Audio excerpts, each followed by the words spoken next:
Mesdames et messieurs, bonsoir. Bonne nouvelle pour la sécurité des Français.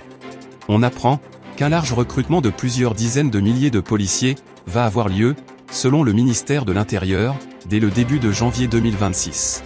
Ce recrutement, très important, fait suite à une recrudescence des actes d'incivilité et une inquiétante montée de la violence, un peu partout en France. Afin de garantir un recrutement de qualité, le concours d'admission sera plus exigeant qu'à l'habitude, puisque la pratique sera privilégiée à la théorie.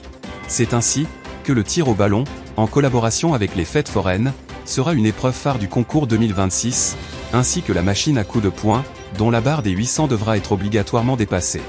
Des tests de course-poursuite aux auto-tamponneuses permettront de tester les réflexes, ainsi que le sang-froid des participants. Quant aux tests d'agilité, elles seront vérifiées à la machine à pince, qui clôturera le concours. Un concours qui devrait rassurer les Français et les futurs policiers, qui seront bien formés, avant d'être lâchés dans la nature.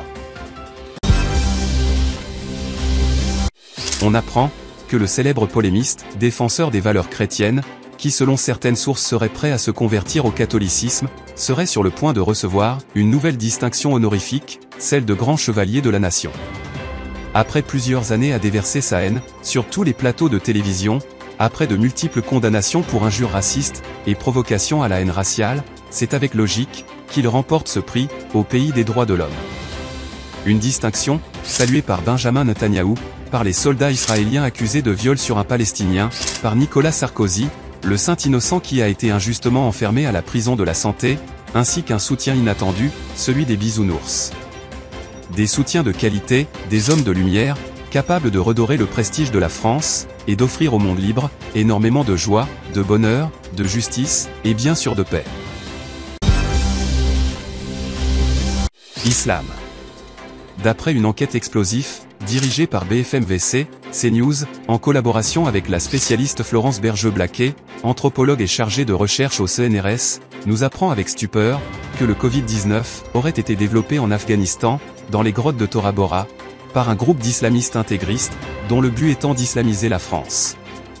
En effet, selon le professeur Florence Berger-Blaquet, le virus aurait insidieusement poussé les femmes occidentales à moins se maquiller, à se voiler avec le masque, et à ne plus serrer la main afin d'éviter tout contact. Il aurait ainsi poussé les femmes et les hommes à ne plus sortir, et à se laver les mains 5 fois par jour, des pratiques qui selon elle, renverraient à des pratiques imposées par les islamistes. Elle n'oublie pas de rappeler que plusieurs milliers de bistrots, où l'alcool coulait à flot dans toute la France, ont été fermés, empêchant ainsi une certaine liberté aux Français.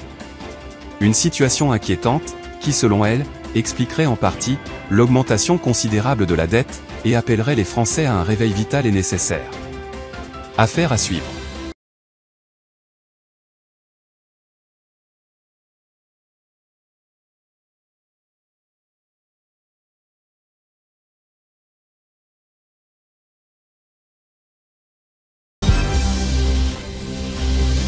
Nicolas Sarkozy, incarcéré depuis plusieurs jours à la prison de la Santé, connaît des jours, et notamment des nuits très difficiles. Les gardiens, et les gardes du corps de l'ancien président de la République, constateraient chaque matin, des traces de blessures assez graves, et inexplicables selon eux, qui entrent dans le domaine du paranormal. L'ex-président affirmerait recevoir tous les soirs la visite de l'ange Gabriel, qui lui casserait la gueule chaque soir, avant de repartir tranquillement. Il n'aurait pas apprécié qu'il joue aux croyants, en affirmant entrer en prison avec un livre sur Jésus, alors qu'il méprise les faibles et les pauvres. Merci Ange Gabriel.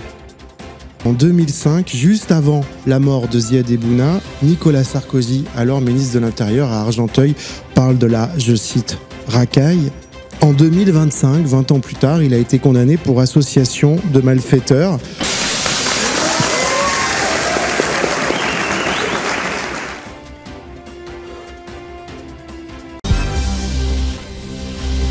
Rituel plutôt étrange, de la part de certains juifs.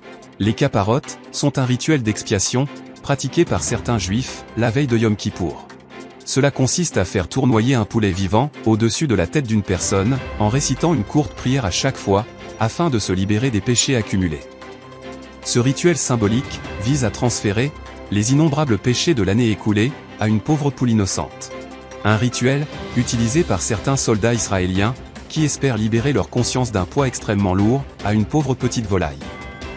Une poule, qui sera hantée pour le restant de ses jours, par une culpabilité atroce, lorsqu'elle n'explose pas, tellement les péchés et la douleur sont lourds. Paix à leurs âmes. Sondage. Selon la dernière enquête menée par l'Institut Flip Flap, Manuel Valls serait le candidat idéal pour l'élection présidentielle en 2027. Avec un sondage plus que favorable, puisque 88% des Français disent l'aimer à la folie, alors que 7% affirment l'aimer énormément, tandis que les 5% restants le supplient de revenir aux affaires.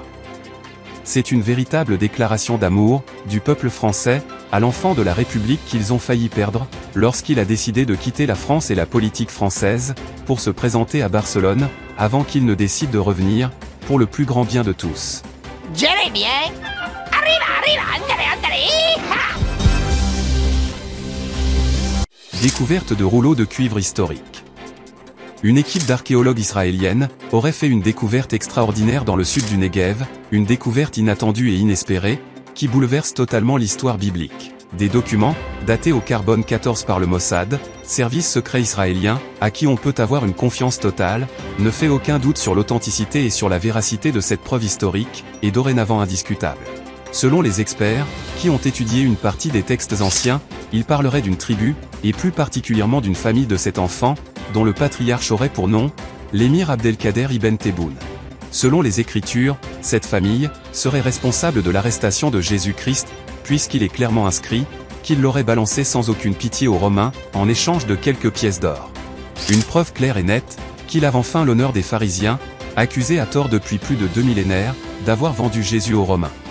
Une délégation israélienne, supervisée par Meir Habib, s'est empressée de montrer les documents au Vatican, où l'émir Abdelkader ibn Tebboune semblerait faire référence à un ancêtre de l'actuel président algérien, qu'il faudrait attaquer sur le champ, selon Meir Habib et son avocat, des hommes de paix auxquels on peut avoir une confiance aveugle. L'Algérie est un pays qui doit être combattu tous les jours. Le pape Léon XIV a convoqué sur le champ le président algérien, afin d'avoir des explications sur ses prétendus ancêtres, d'autant plus qu'une preuve accablante et troublante aurait été découverte par les Israéliens, une carte étrange, qui semble désigner l'actuelle Algérie. Des allégations, rejetées en force par le président algérien, qui a juré sur ce qu'il a de plus cher, que jamais un Algérien balancerait un homme dans les bras de l'injustice, encore moins si c'est un homme bon comme Jésus.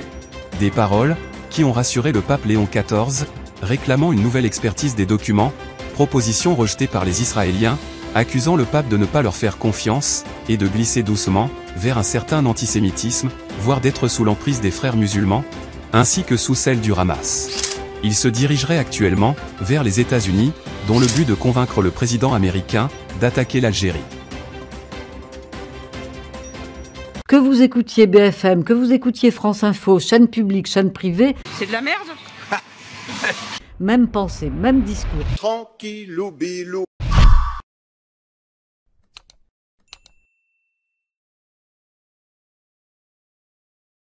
Que vous